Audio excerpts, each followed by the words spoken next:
C'est une manifestation en pleine zone de guerre. Dans le centre-ville d'Idlib, ils sont une centaine à s'être rassemblés pour dénoncer l'accord de cessez-le-feu conclu entre le régime syrien, son allié russe et les autorités turques. Ce cessez-le-feu nous a rendu un peu de protection et de sécurité, surtout dans les villages bombardés. Mais il y a des milliers de déplacés près de la frontière turque qui attendent de rentrer chez eux. Si cet accord russo-turc ne prend pas en compte leur volonté de rentrer chez eux, cela en fait un accord inacceptable pour nous. Jamais. Souleiman est lui aussi venu manifester. Comme de nombreux Syriens, il a dû fuir son village pour un camp de réfugiés.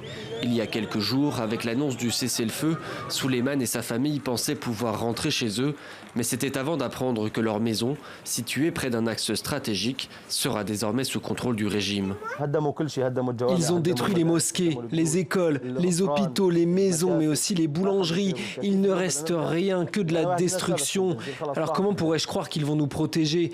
Moi, comme beaucoup d'autres, on a perdu notre village. Nous devons faire savoir au monde que nous n'acceptons pas cet accord.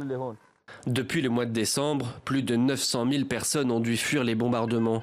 En tout, et d'après l'ONU, il serait près de 3 millions à avoir besoin d'une aide humanitaire urgente. À Idlib, personne ne sait combien de temps durera le cessez-le-feu. Une accalmie dans une région en ruine et des Syriens prisonniers d'un jeu politique qui les dépasse.